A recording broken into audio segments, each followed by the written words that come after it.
It was a pitch-dark night. Even the moon had hidden itself behind thick clouds. Zoya, a gentle, innocent young woman, found herself completely alone in the heart of an ancient forest. Every rustling leaf and every whisper of the wind seemed to be murmuring something secret. In her heart, there was only one prayer: Ya Allah, protect me. But something lingered in that forest. Something that would not only test Zoya, but would challenge the very strength of her faith. A Jinn, bound there for centuries in darkness, was about to step into her path. Would Zoya's unshakable trust in Allah give her the power to face this terrifying secret? Or would she too become part of the forest? Forever. Zoya's story begins in a quiet neighborhood of the old city of Lahore, where every morning the call to prayer from the nearby mosques would gently touch her heart and fill it with peace. She was 22 years old, a beautiful young woman whose eyes carried a deep innocence and whose heart held complete and unwavering trust in Allah. Her parents had raised her in the light of the Quran and the Sunnah. Every morning after Fajr prayer, Zoya would sit quietly in her small room, reciting the Quran and remembering the precious moments she had spent with her grandmother. Her grandmother's stories, her heartfelt du'as, her gentle advice, all of it lived close to Zoya's heart. But lately, troubling news had reached her. Her grandmother's health was failing. One day, her father spoke to her with quiet seriousness. "Zoya, your grandmother is very ill. You must go to her, quickly. The village is far, but she needs you." Without a moment's hesitation, Zoya agreed. To her, her grandmother was far more than family. She was her spiritual guide, her lantern in this world. Little did Zoya know that this journey would become the greatest test of her entire life. The journey began on a long, dusty road from Lahore toward Bakar.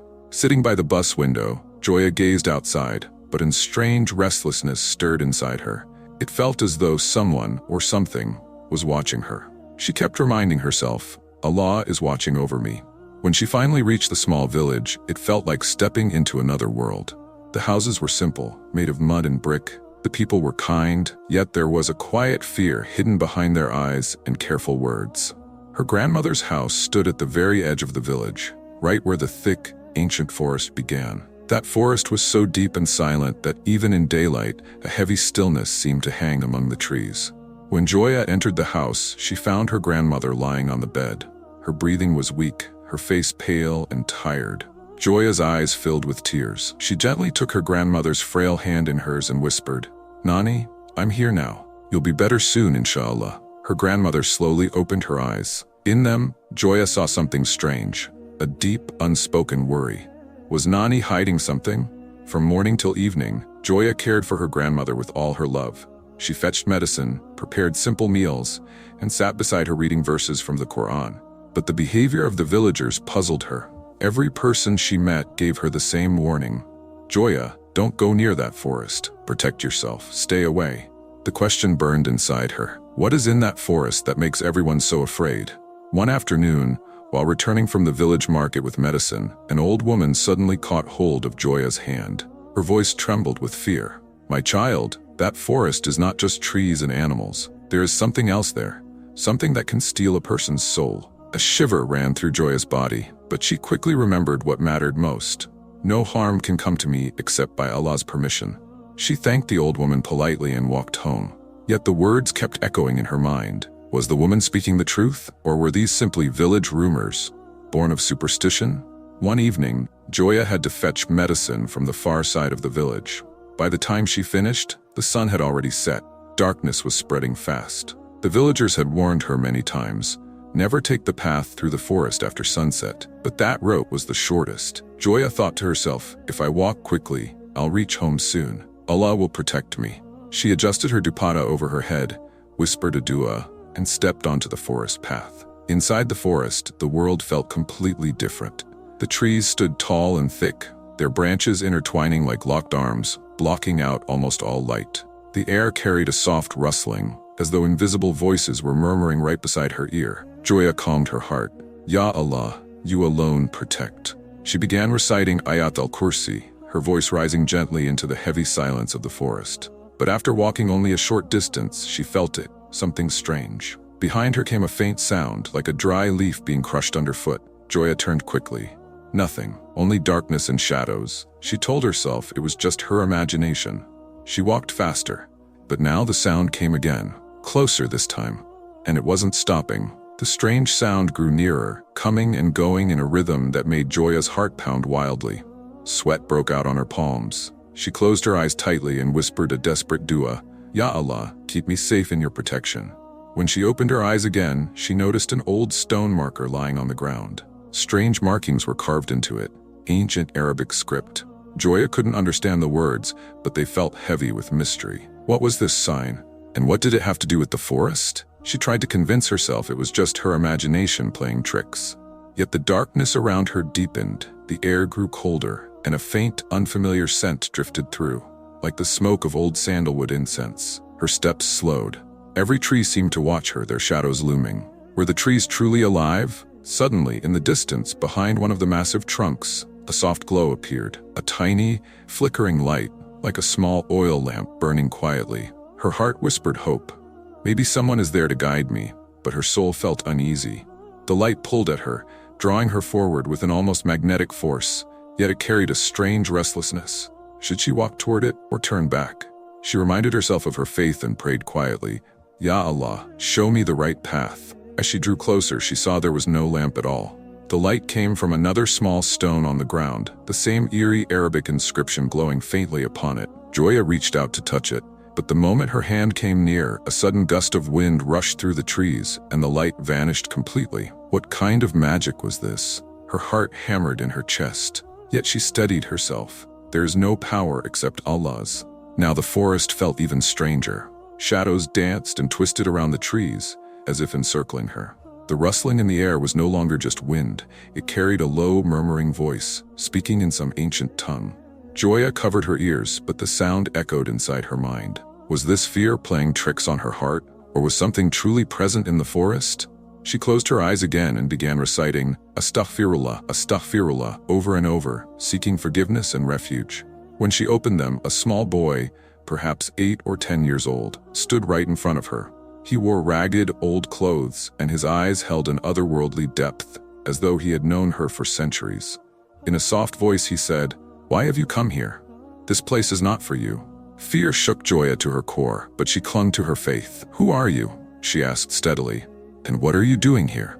The boy said nothing. He simply raised one small finger, pointing deeper into the forest along a hidden path. Then, in the blink of an eye, he vanished, as if he had never been there at all. Who was that child? Where had he gone?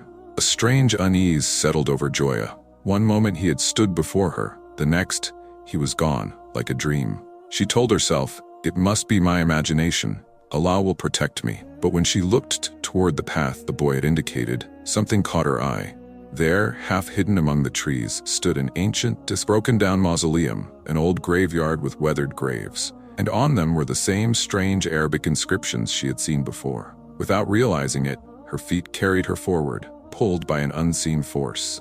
As she reached the mausoleum, she noticed one grave sealed with a heavy, rusted lock. Etched into the metal were words that sent a chill through her. "Here lies the one bound for centuries, waiting to be freed."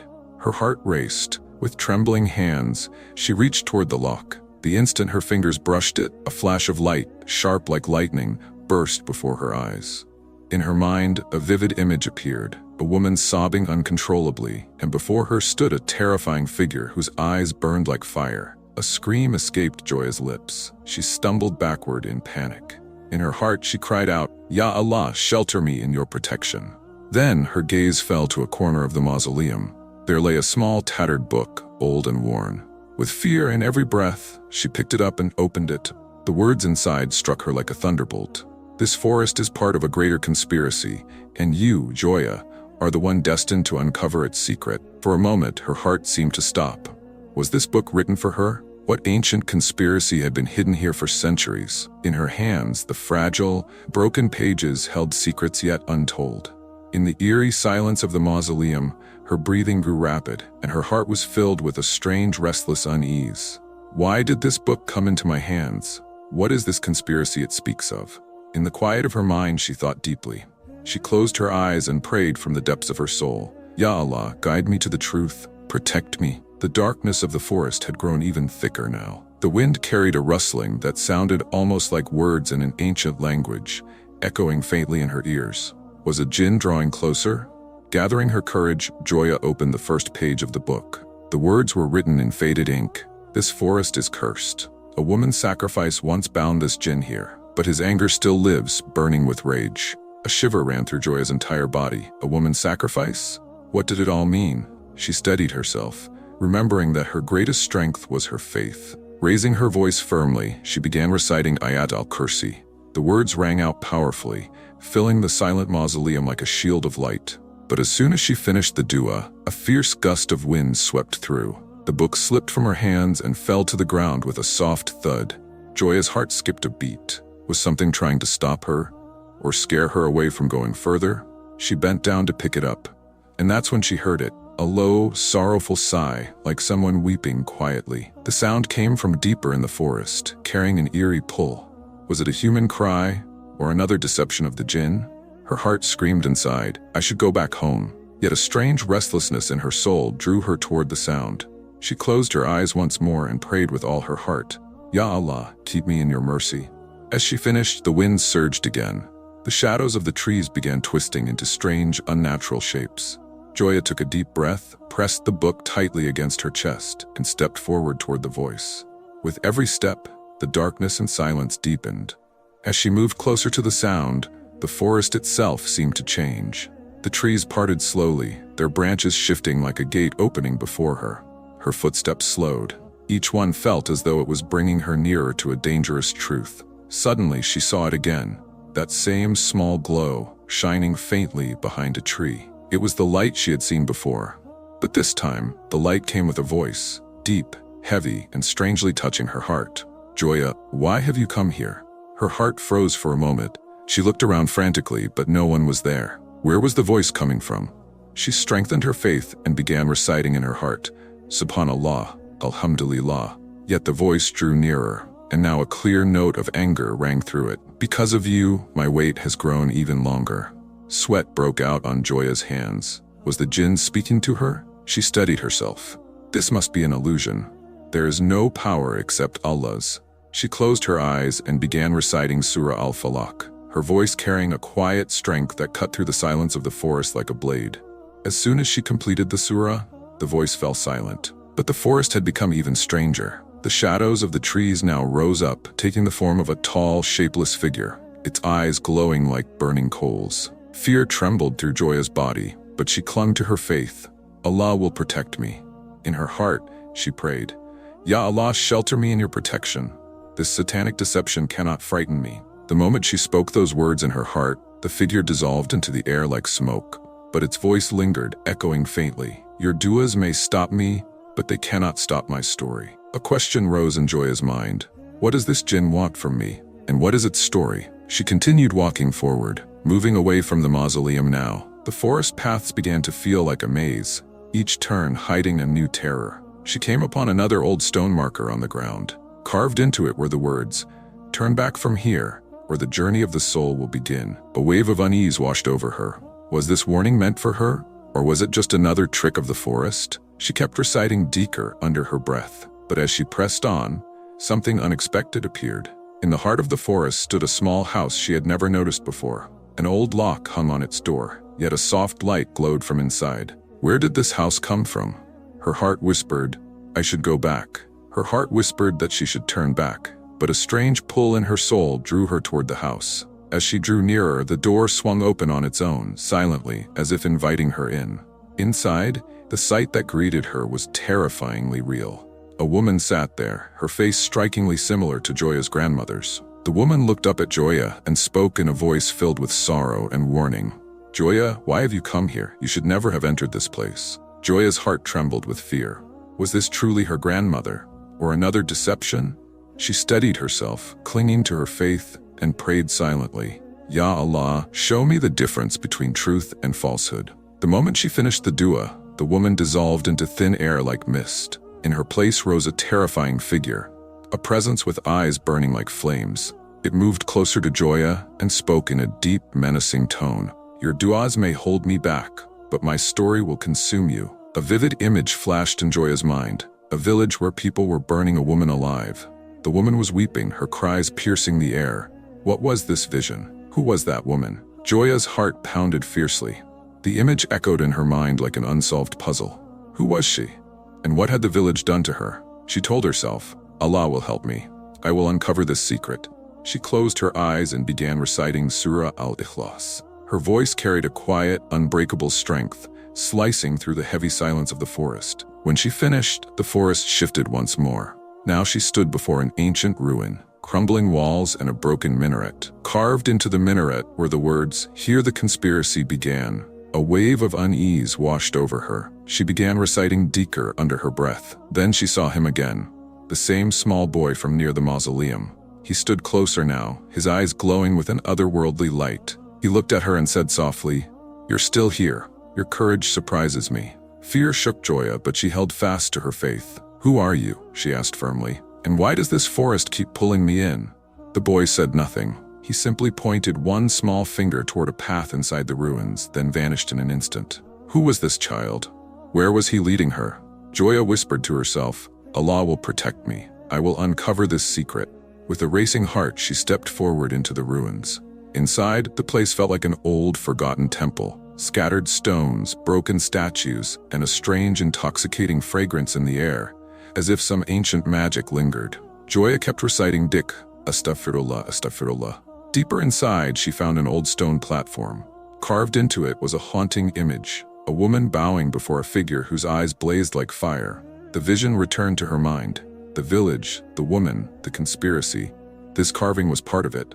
In her heart, she prayed, "Ya Allah, help me understand the meaning of this secret."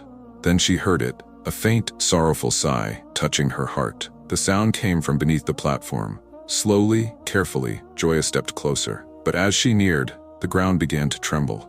What was happening? She raised her voice and began reciting Ayat al-Kursi with full strength. Her words echoed powerfully, cutting through the silence of the ruins like a light in the dark. As she completed the dua, another vision flooded her mind. This time she saw the village clearly, people surrounding a woman. The woman was crying, clutching a book in her hands, the very same book Zoya now carried. The villagers called her a sorceress. Before her stood the same fiery-eyed figure. It spoke to the woman, "Your sacrifice will bind me, but my anger will never end." Zoya's heart trembled in fear. Who was this woman? Why was the entity so filled with rage? In the vision, she watched as the villagers set the woman ablaze. Her screams echoed through the forest's silence. Yet the woman closed her eyes and prayed with all her soul. "Ya Allah, let my sacrifice save this village." As the vision faded, the book in Zoya's hands began to glow faintly once more. Was this book the woman's? With trembling fingers, Zoya turned to the next page. The words read, "The people of the village conspired and sacrificed an innocent woman. They killed her in the name of being a sorceress.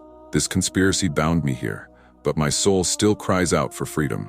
A strange unease stirred in Zoya's heart. Was this Jinn the victim of that woman, or her protector? She prayed silently from the depths of her soul, "Ya Allah, lead me to this truth." Zoya was now on the verge of uncovering a secret hidden for centuries. In the eerie silence of the ruins, she heard another sound. A faint whisper, like someone calling her name. It drew her to a corner of the ruins, where an old stone box lay half buried. The same strange Arabic script she had seen before was etched upon it. Zoya placed her hand on the box. But the moment she touched it, a sharp flash of light burst forth like lightning. A new image flooded her mind. The small boy she had met in the forest, transforming into a terrifying form. The figure looked at her and spoke, "You know my story now, but would you give your soul for my freedom?" Zoya's heart stopped for a moment.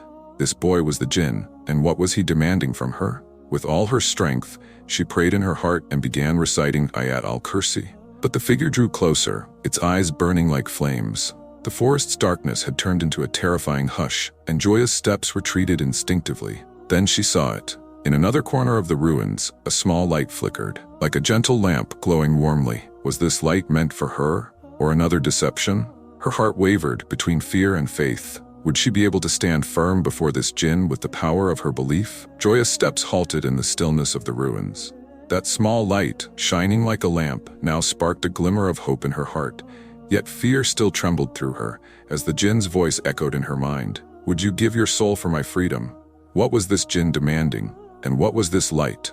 With full conviction she prayed, "Ya Allah, keep me in your mercy, guide me." The forest's darkness had become an oppressive silence, but with every breath, her faith grew stronger. Could this light be a sign from Allah? Zoya stepped toward it. With each step, the forest shifted around her. The trees' shadows parted slowly like an ancient web unraveling. The air carried a faint, soothing fragrance like old sandalwood smoke, but this time it brought peace. A strange calm settled over Zoya's heart, as if Allah was by her side. Was this her faith lighting the way? But then she saw the small boy again standing right before her. His eyes now glowed with light, not fire. Who was this child, and why did he keep appearing? Zoya prayed in her heart, Ya Allah, show me the difference between truth and falsehood. She looked at the boy and asked steadily, Who are you? And what does this forest want from me? The boy was silent for a moment. Then he closed his eyes. When he opened them again, his form had changed. Now a tall, shapeless figure, its eyes still shining with light. In a deep voice it said, I am the Jinn bound in this forest for centuries, and you, Zoya, are the path to my freedom. Zoya's heart froze. This boy was the Jinn. She clung to her faith and prayed, Ya Allah, give me your strength. The Jinn looked at her and continued, Your du'as hold me back. But you must hear my story. This forest is the victim of a conspiracy, and because of you, this curse can end. A question rose in Zoya's mind. What was this conspiracy, and why am I entangled in it? The Jinn began its tale. Centuries ago, there was a woman in this village named Zainab. Her soul was pure and innocent. She was a true servant of Allah, but the villagers accused her of witchcraft. One day, to bind my power, they sacrificed her to me. My strength was in their hands, but Zainab bound me with her soul so I could never harm the village. Yet this conspiracy turned me into a cursed prisoner. A wave of unease filled Zoya's heart. Who was Zainab, and why had her sacrifice bound the Jinn? Zoya asked the Jinn directly, What do you want from me?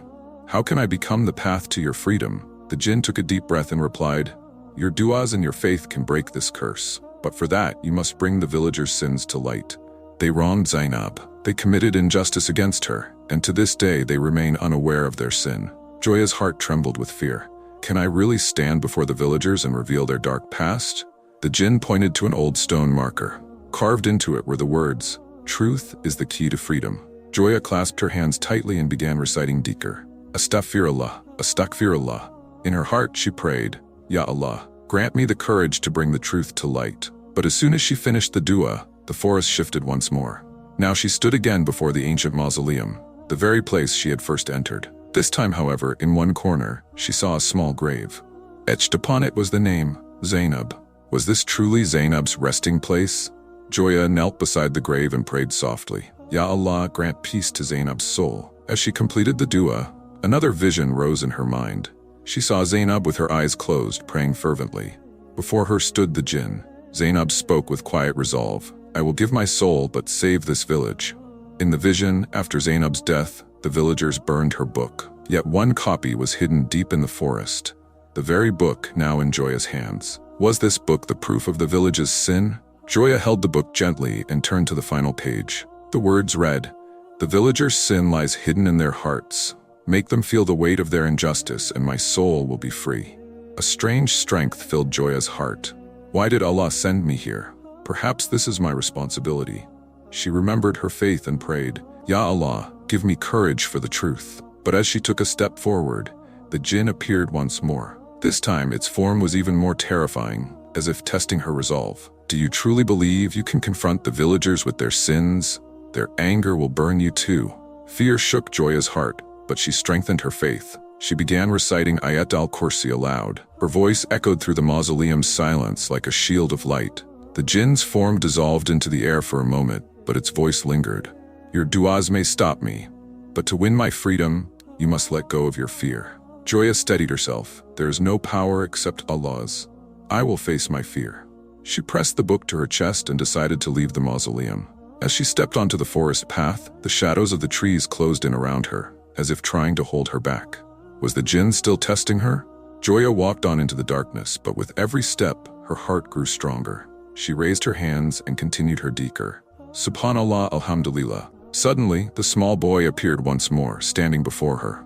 But this time, his eyes were filled not with light, but with tears. He looked at her and said, You have already let go of your fear for my freedom.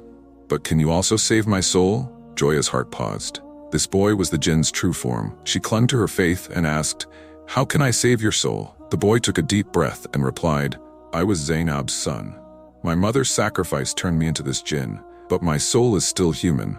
Your du'as can return me to humanity, but for that, you must forgive the villagers their sin." A storm rose in Joya's mind. The villagers had wronged Zainab so cruelly, and now she must forgive them? She prayed in her heart, "Ya Allah, grant me the spirit of forgiveness." She looked at the boy and said firmly, "I will free your soul, but first, the villagers must be told of their wrong." The boy was silent for a moment. Then he closed his eyes. In an instant, the forest's darkness transformed into a gentle light. What kind of change was this? Was the truth finally near? Zoya emerged from the forest. In her hands was Zainab's book. The first rays of the sun touched the village, and Zoya's heart overflowed with a quiet, powerful strength. She gathered the people in the village square and opened the book. With calm courage, she told them Zainab's story, how Zainab had sacrificed her soul to save the village, and how their injustice had turned an innocent child into a jinn. The villagers' heads bowed in shame. An old man, tears streaming down his face, spoke, "We wronged Zainab. We must ask for forgiveness." Zoya said gently, "Seek forgiveness from Allah. Acknowledge your sin." Together, the villagers raised their hands and prayed, "Ya Allah, forgive us, pardon our sins." As their dua ended, a bright light shone from the forest. The small boy appeared once more, but this time, he was fully human, his eyes filled with peace. He looked at Zoya and said, "Your duas and the village's repentance have set me free. Now I am human again." Tears filled Zoya's eyes. This was Allah's mercy. The forest's darkness had turned to light, and peace now rested upon the graves in the mausoleum. On Zainab's grave, a small flower had bloomed, as if her soul too had found tranquility. Was this a sign from Allah? Zoya returned to her grandmother's house, but she was no longer the same Zoya who had arrived. A quiet strength now lived in her heart, born of her unwavering faith. Her grandmother embraced her tightly and said, "My child, you didn't just save the village, you showed the power of true faith." Zoya gave her grandmother the book. It was later placed in the village mosque, so that people would always remember Zainab's sacrifice. And so through courage, truth, repentance, and the boundless mercy of Allah, a centuries-old curse was lifted, and light returned to the forest forever.